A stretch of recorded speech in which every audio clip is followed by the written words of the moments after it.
Bien, mis amados hermanos, muy buenos días. Aquí estamos en el tiempo de estudio bíblico devocional. Amar la palabra, aprender la palabra y vivir la palabra. Su hermano Pastor Roberto Alfaro les saluda y les doy la más cordial bienvenida a esta semana. Una semana apasionante, una semana de estudio, una semana de evaluación, de preparación, de ir a lo profundo del tema respecto de las 10 plagas.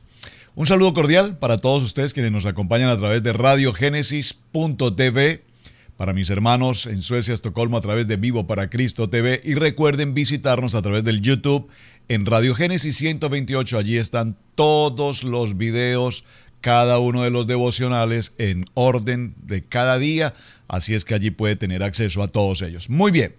Vamos a adentrarnos a este tema interesantísimo de las 10 plagas y tenemos que hacernos muchas preguntas. Estoy seguro que la gran mayoría de todos quienes nos acompañan en el estudio bíblico han leído, han estudiado, han escuchado una predicación, una enseñanza respecto de este tema tan interesante de las 10 plagas. Preguntas sencillas y fundamentales como ¿cuáles? ¿Por qué 10?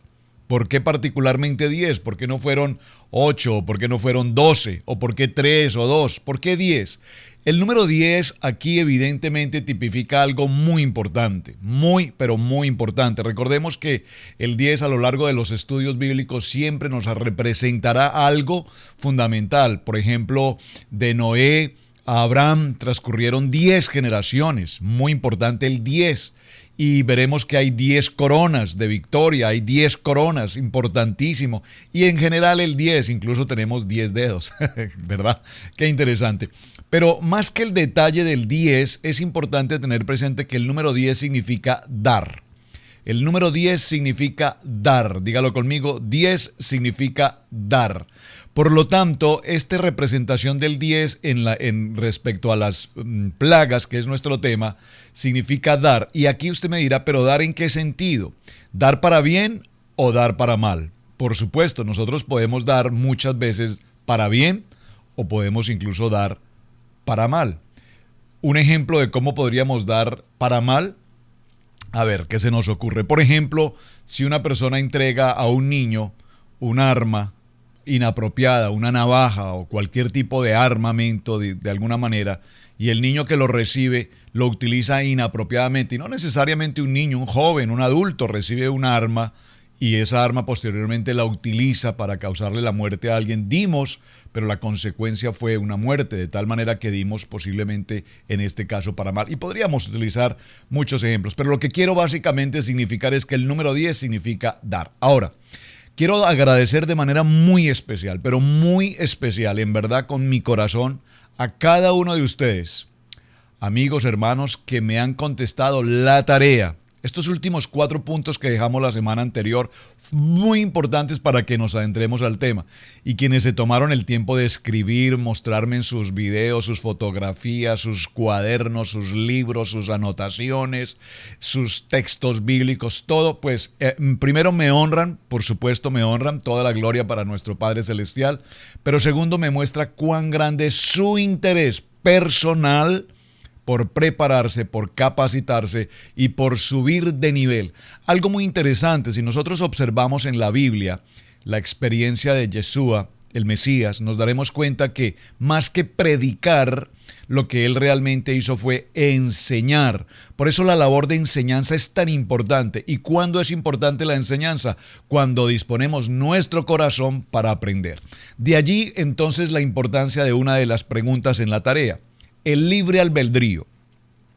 El libre albedrío, como ustedes muy bien contestaron, y quería que el concepto fuera claro, es esa voluntad que Dios nos entregó, esa oportunidad maravillosa de la vida entre el poder elegir entre el bien o el mal, entre que nosotros tomemos las decisiones que consideramos correctas o incluso las decisiones que tomamos que aún sabiendo que son incorrectas decidimos hacerlas. Es decir, el libre albedrío es esa autoridad que Dios nos ha delegado y la vimos desde el libro de Génesis, y no voy a entrar a cada uno de los textos bíblicos, quería que usted lo investigara y lo tenga claro, pero en el término genérico es la oportunidad que Dios ha dado al hombre en su creación para que nosotros seamos quienes tomemos las decisiones correctas o incorrectas. Pero al fin y al cabo, decisiones. ¿Cuántas veces hemos tomado decisiones que no son correctas? Muchas, pero muchas veces. Cada segundo de nuestra vida estamos frente a las decisiones. Hasta tomar un café, hasta sentarse por un momento hoy y estar recibiendo esta enseñanza, es una decisión que tú debes tomar. Decisiones, repito, correctas o correctas, lo que está bien o lo que está mal. Entonces, bajo el principio del concepto de libre albedrío, entendiendo esa libertad, esa voluntad maravillosa que Dios nos entregó para tomar nuestras decisiones, partimos entonces esta semana con el tema de las plagas. Y para entrar al tema de las plagas, precisamente como consecuencia de la pregunta, acerquémonos entonces al capítulo 7, verso 3 del libro de Éxodo. Capítulo 7, verso 3, dice la palabra: yo, aquí habla quién, Yahweh, endureceré el corazón de Faraón y multiplicaré en la tierra de Egipto mis señales y mis maravillas. Y Faraón no os oirá, mas yo pondré mi mano sobre Egipto y sacaré a mis ejércitos, mi pueblo, los hijos de Israel, de la tierra de Egipto con grandes juicios. Y sabrán los egipcios que yo soy. Aquí esto debe usted subrayarlo. Sabrán los egipcios que yo soy Yahweh, cuando extienda mi mano sobre Egipto y saque a los hijos de Israel de en medio de ellos. E hizo Moisés y Aarón como Jehová les mandó, así lo hicieron. Muy bien. Lo primero que vamos a concluir hoy en nuestro principio de tema de semana es, observen cómo en este verso 3, y aún desde el mismo momento en el que Moisés recibe esta comisión de ir a Egipto, el Señor le habló y le dijo: yo endureceré el corazón de Faraón. ¿Qué significa aquí la expresión endurecer? Esta expresión nos está indicando que ahora, en las ocasiones en que Moisés se va a acercar a Faraón, solicitándole que permita salir al pueblo de Israel, entonces, ante cada una de estas visitaciones de Moisés a Faraón, nos encontraremos con los textos: y Faraón no atendió la solicitud de Moisés porque Yahweh había endurecido su corazón. Por eso es tan importante cuando nos hacemos la evaluación. ¿No sería tan sencillo para Dios sacar al pueblo de Israel, mi pueblo, mi primogénito, simplemente con una palabra? Simplemente con decir: Faraón, permite que todos salgan porque yo lo declaro, yo lo determino, yo lo indico de esta manera. Entonces, nosotros nos encontramos frente a esta palabra, endurecer el corazón. Créame que esta palabra, endurecer el corazón, sería algo que deberíamos tratar con mucho detenimiento, porque esto nos está indicando con absoluta claridad que frente a cada una de las plagas que vienen a continuación, particularmente 9 primeras, la conclusión de la número 10 la dejamos separada, pero las 9 primeras, nos daremos cuenta que Dios ha endurecido el corazón de Faraón. Esta expresión, endurecido el corazón de Faraón, nos indica que ahora Faraón no tiene la capacidad de elección, no tiene la capacidad de libre albedrío. ¡Wow! Por favor, veamos aquí algo muy interesante. Por favor, prepare su corazón y su espíritu y su agenda de notas, porque lo que voy a mencionar ahora es muy importante para nuestro estudio. Concluimos que libre albedrío es la oportunidad que Dios nos ha entregado para elegir y tomar nuestras decisiones. Cada acción que hacemos, que vemos, que escuchamos, que expresamos, están sujetas a la voluntad de Dios a través del libre albedrío. Es decir, usted puede hablar bien, bendecir, o usted puede hablar mal, maldecir. Bendecir significa decir bien. Maldecir significa decir mal. Observen entonces cómo ahora Dios ha determinado endurecer el corazón de Faraón. Y endurecer el corazón de Faraón aquí significa que ahora Faraón no tiene elección. Ahora Faraón no tiene opción de tomar una decisión respecto a qué hacer con el pueblo de Israel frente a la petición o a la solicitud que ahora le presenta Moisés. Entonces, si ya Moisés frente a Faraón sabe, porque ahora Moisés sabe, que en cada ocasión que él visite a Faraón, él no le va a oír, no le va a permitir la salida, entonces ahora Moisés se hace una pregunta: Dios, no entiendo.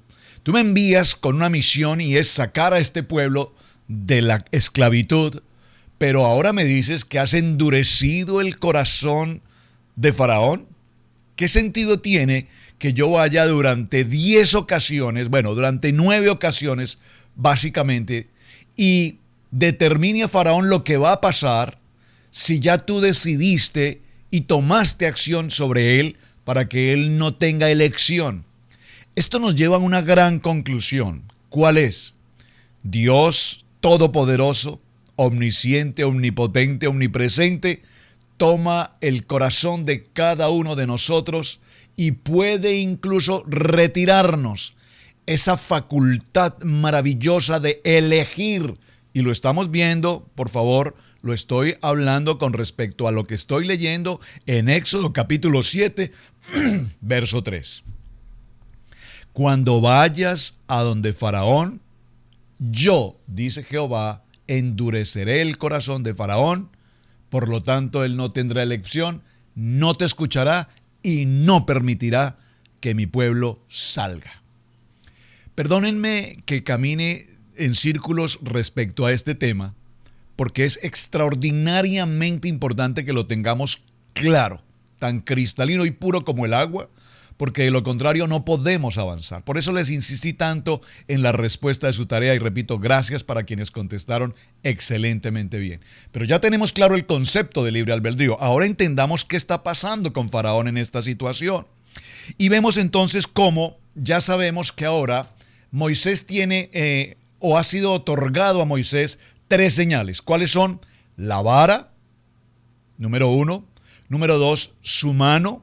Y número 3, la señal del agua que se convierte en sangre. Estas 3 señales. Y ahora Dios le dice, ve a Faraón y con estas 3 señales, con estas 3 armas que yo te he entregado, vamos a empezar el proceso de las 10 plagas. Repito, qué interesante que hayan sido 10. Algunos estudios indican que estas 10 plagas tienen particularmente que ver con la idolatría de Egipto, de los egipcios, respecto a sus dioses. Es decir, que por cada uno de los dioses de Egipto, entre su gran lista de dioses, Dios, nuestro Dios Padre Eterno, obró una de esas plagas de tal manera que le iba mostrando a ese pueblo, y en particular al faraón, que el Dios omnipotente, el Dios omnipresente, el Dios todopoderoso, puede tomar control en el momento que él lo quiera sobre todos estos dioses de idolatría que Egipto tenía. Y para adentrarnos a esta parte tan importante, veamos entonces la primera porción. Dice en el verso 8 del capítulo 7. Vamos a introducir hoy este tema. Habló Jehová a Moisés y a Aarón diciendo, por favor preste mucha atención a la lectura, vamos a ir con mucho cuidado, con mucha atención, porque la tarea de Aarón es tan extraordinariamente importante, más de lo que muy seguramente nosotros alcanzamos a entender. O tal vez hemos conocido esta historia muchos años, la hemos visto en series de televisión y demás, en excelentes producciones, pero muchas de estas producciones, siendo muy buenas, muy educativas por demás, hay detalles que están un poquito retirados del texto bíblico y han sido más acondicionados a la versión de televisión que al contenido de la palabra. Por eso es tan interesante que aunque usted vea la película y le edifique y tengamos como una imagen, una idea de toda esta historia, vayamos al texto original y allí encontraremos el verdadero sentido de lo que Dios quiere decir. Aarón y Moisés, verso 9. Si Faraón os respondiere, mostrad milagro, dirás a Faraón. Dirás a Aarón, por favor preste atención y subraya aquí. Ahora están Moisés y Aarón frente a Faraón. Si él les pide milagro, dice el Señor, toma la vara de Aarón, subráyelo por favor. Di a Aarón, toma tu vara y échala delante de Faraón para que se haga culebra. Vinieron pues Moisés y Aarón a Faraón e hicieron como Yahweh lo había mandado, y echó a Aarón su vara y delante de Faraón y de sus siervos, y se hizo culebra. ¿Por qué quiero resaltar tan puntualmente este verso 10 del capítulo 7? Porque hice una encuesta aquí a través de los textos, de los mensajes y a través de algunas personas cercanas. ¿De quién fue la vara que se lanzó al piso frente a Faraón? Y en el 95% de las respuestas me concluyeron diciendo que la vara de Moisés.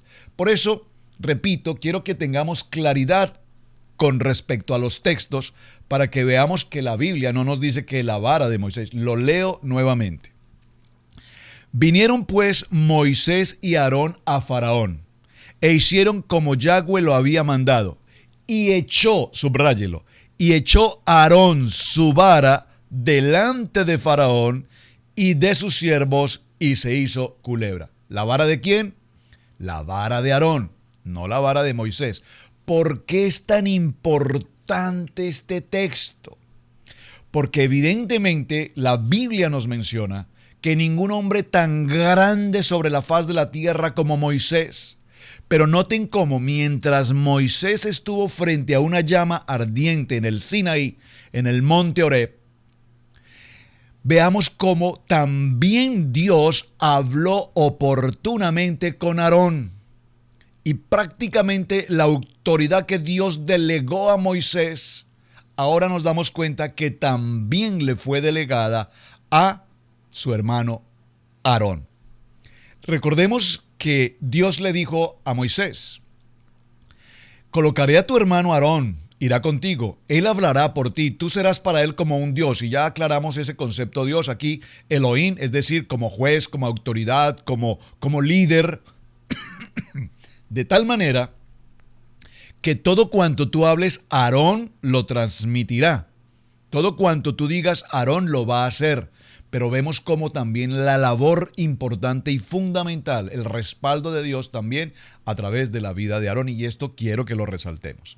Verso 11, entonces llamó también Faraón a sus sabios y hechiceros, e hicieron también lo mismo los hechiceros de Egipto con sus encantamientos. Ya lo explicamos la semana anterior, como los hechiceros, que no es que tengan el poder de Dios, pero sí tienen sus magias, sus encantamientos, sus hechicerías, sus brujerías, todo este mundo oscuro que tratan de copiar o de imitar el poder de Dios, y que hasta el día de hoy, incluso, repito, lo vemos, gentes haciendo cosas con el ánimo de engañar a la gente, y tanta gente inocentemente creyendo en ciertos hombres que hacen cosas que parecen ser de Dios, pero que realmente no son más que encantamientos o apariencias de que son cosas de Dios. Wow, estamos hablando de algo muy delicado. Ahora bien, aquí es interesante, y lo que quiero resaltar es que frente a esta circunstancia de la vara, los hechiceros retaban a Moisés y Aarón y decían, nosotros también podemos hacer esto. Vamos entonces al punto del verso 14 para que hablemos de la primera plaga. ¿Cuál? La primera plaga, la plaga de la sangre. En la medida en que recorramos esta semana, porque creo que voy a tomar la semana, no importa si nos pasamos en el tiempo según nuestro cronograma de actividades, porque esto para mí es extremadamente importante que esté claro en sus corazones. Y vamos a definir la primera, la segunda, la tercera, cada una de las plagas en orden. Vamos a definir cuáles fueron las plagas que fueron dadas en el aire, ¿Cuáles plagas fueron dadas en la tierra? ¿Cuáles plagas en todo este proceso, cada una de ellas tenían que ver con un propósito? El agua, la tierra, el aire. Es decir, cuando Dios envía esta invasión de plagas, está tocando cada uno de estos aspectos. Repito, el agua, la tierra y los aires. Veamos cómo la primera plaga, precisamente la plaga de la sangre, ¿qué toca? El agua. ¿Cuál agua? El agua de un dios de los egipcios. ¿Cuál dios? El dios Nilo, el río más largo del mundo. Ese es el primer dios de los egipcios, el agua, el río Nilo. Faraón se expresaba y decía: yo soy el Nilo, yo soy Dios, el Nilo es Dios. Esa primera poderosa idolatría de los egipcios al río Nilo fue la primera circunstancia que Dios ataca de manera directa para empezar por lo grande, diciéndole a este Dios, Faraón, comillas, Dios con letra pequeña, a esta idolatría del Nilo: si ustedes creen que este Faraón es Dios, o si ustedes creen o piensan que este río es Dios, les voy a mostrar que yo soy Dios, yo soy el Todopoderoso, y lo primero que voy a atacar es su Dios, ese río. Ahora, verso 15. Dice Dios a Moisés: ve por la mañana a Faraón. Observen, ve por la mañana a Faraón, he aquí que él sale al río, y tú ponte a la ribera delante de él, y toma en tu mano la vara que se volvió culebra. Atención, Dios sabe, porque Dios omnisciente, omnipotente, omnipresente, sabe que cada mañana este Dios llamado Faraón sale por las mañanas al río. ¿A qué sale por las mañanas el río? ¿Usted se ha preguntado eso? No lo voy a dejar como tarea, pero sería interesante que lo investigáramos. Pero para solucionarlo de manera práctica y avancemos en nuestro estudio, recordemos que Faraón se consideraba un dios. Los dioses no usan baño, no van al baño. De tal manera que Faraón, muy temprano en las mañanas, salía a las orillas del río Nilo a hacer sus necesidades. ¿Dios lo sabe?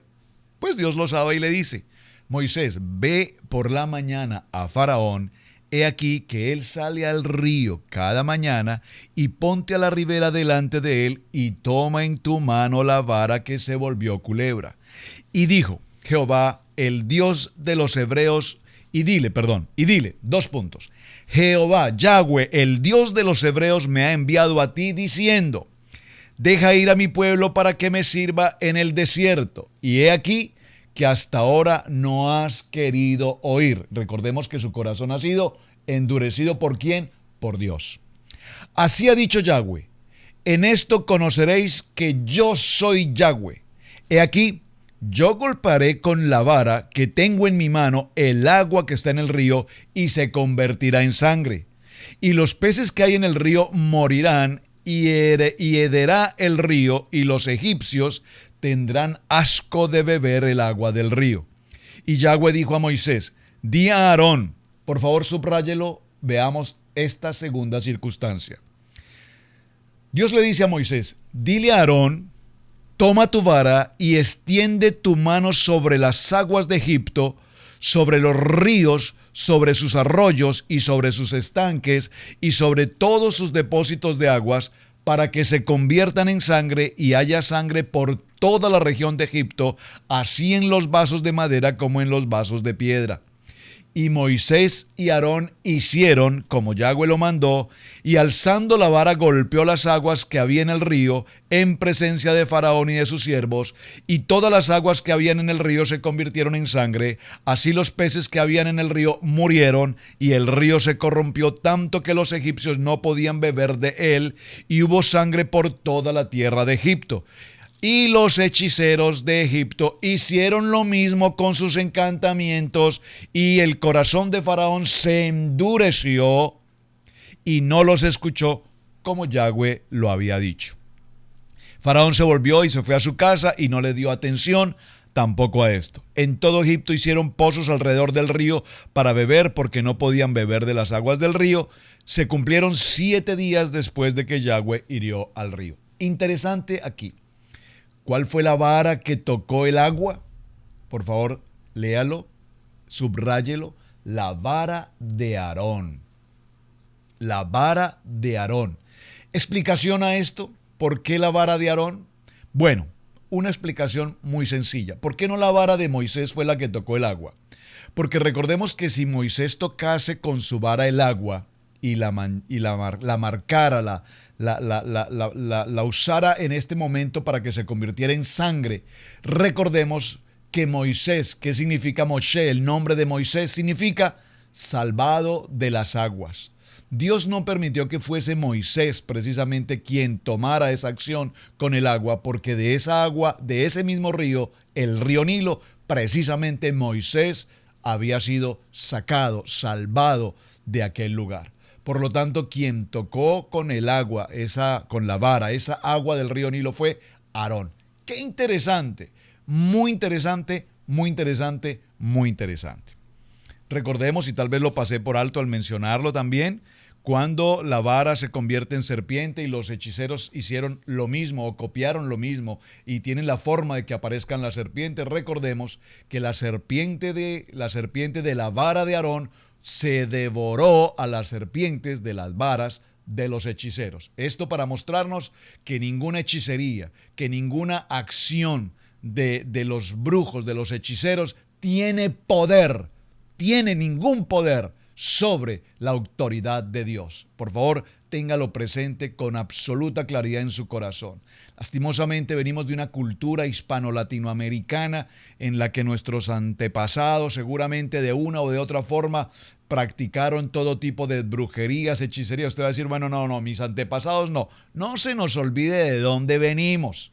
Nuestra cultura es una cultura reciente, apenas hace cuántos años pasó los primeros 500 años del descubrimiento. Aquí estamos hablando de más de 3.500 años antes, es decir que nuestra cultura apenas es una cultura incipiente, 500 años del descubrimiento de América, pero todos nuestros antepasados indígenas, con respeto de todos ustedes, nuestros aztecas, nuestros chipchas, nuestros como sean en cada país, todos de alguna manera practicaban todo tipo de brujería, de idolatría, de hechicería, de religiosidad, todas esas culturas. Y aquí estamos viendo cómo precisamente Dios nos está mostrando que ninguna de esas actividades de paganismo tradicional tienen nada que ver, porque la autoridad de Dios está por encima de toda práctica o de toda acción de encantamiento que nosotros podamos conocer. Sin embargo, repito, somos un pueblo extremadamente supersticioso, tan supersticioso que solo basta que se nos diga que alguna brujería se está sucediendo y entramos en shock. Pues para quienes entran en shock frente a esta situación, recuerda, por favor, que mayor es el que está en nosotros que el que está en el mundo, que mayor es la autoridad, y Dios dijo, estaré con ustedes. No tengan miedo, porque yo estoy con ustedes. Ninguna arma forjada por el enemigo nos podrá tocar. Así es que en esta plaga nosotros vemos cómo los hechiceros hicieron también lo mismo. Ahora bien, para continuar con esta siguiente circunstancia, primera plaga entonces que hemos considerado en el día de hoy, la plaga de la sangre. Yo le invito para que hagamos un cuadro. Vamos a empezar a colocar un cuadro. Vamos a dividir las 10 plagas de la siguiente manera. Las 3 primeras, las segundas 3 y las terceras 3. O sea, vamos a hacer tercios. 3, 3, 3. Y la número 10 la dejamos al final, porque la número 10, por supuesto, es el cierre, pero es el cierre sobrenatural de Dios para establecer esta circunstancia. Ahora bien, ya estamos en nuestro tiempo y voy a contestar otra pregunta que teníamos en la tarea. Ustedes la contestaron excelentemente bien. Me alegra poderosamente que hayan escudriñado, que tengan ese gozo en sus corazones por ir a la Biblia y buscar, porque ahí están las respuestas. Es interesante y quiero mencionar esto. Observen que Faraón ahora no tiene el libre albedrío para tomar una decisión frente a estas plagas. Cada una de las que vamos a mencionar concluyen diciendo, pero Dios endureció el corazón de Faraón. Es decir, por más que en la medida en que se incrementan estas acciones, por más que Faraón quisiese, y lo vamos a ver, se arrepintió, prometió a Moisés que sí, que podía salir, y después desistía. Pero por más que él trataba de hacerlo, Dios había endurecido su corazón de tal manera que no podía tomar otra alternativa. No, no, no. Pero observen también en la vida de Moisés qué pasó con el libre albedrío de Moisés. En el primer lugar, el libre albedrío de Moisés, cuando estuvo frente a esta zarza que ardía y no se consumía, Moisés presentó 5 excusas diciendo: no puedo, no tengo la capacidad, no estoy preparado, no puedo hablar, búscate a otro, etc. Sin embargo, vemos que Dios ahora toma el libre albedrío de Moisés y lo toma en el sentido bueno. Me explico. En el sentido malo, Dios toma el albedrío, el libre albedrío de el faraón para que de ninguna manera obedezca a la solicitud de Moisés para permitir salir a su pueblo. Número 1. Pero en el otro sentido, vamos a decir en el sentido malo, pero en el sentido bueno, Dios también toma el corazón, el libre albedrío del corazón de Moisés, para que ahora Moisés se sostenga firmemente en la acción que va a tomar. Porque vamos a ver a continuación cómo, pese a que Moisés ya sabía que el faraón le iba a contestar que no, pese a toda esta circunstancia, Moisés cumplió con cada una de las órdenes que Dios le dio. Es decir, que su libre albedrío no se podía negar. Tenía que cumplirlo y tenía que cumplirlo. Este ha sido nuestro primer día. Estamos en la introducción, apenas empezamos el tema de las 10 plagas. Mucho tenemos que tratar sobre el tema. Por favor, yo le invito, léalo en detalle. Por favor, léalo en detalle. Trate de ir llevando un cuadro estadístico. Vamos a ver qué pasó en la primera plaga. Fue una acción a la tierra, fue una acción en el agua, fue una acción en el aire. ¿Quién la originó? Fue Aarón, fue Moisés. ¿Cuál fue la vara que actuó? ¿Fue la vara? ¿Fue la mano? ¿Qué dijo Dios que tenía que pasar? ¿Qué ordenanza tenía Dios? Las primeras, veamos cómo hay advertencias. Una advertencia grande, poderosa que Dios hace: si no me obedeces, pasará esto. En las segundas veremos que hay advertencias medianas y finalmente nos daremos cuenta que ya no hay advertencias, solo se producen las circunstancias. Mis amados, muchísimas gracias por acompañarnos. Gracias por compartir el mensaje, gracias por sus mensajes, gracias por compartir el video. Un privilegio estar acompañándonos día a día en el tema de estudio bíblico devocional. Su hermano Pastor Roberto Alfaro les saluda. Shalom, bendiciones, muy buen día.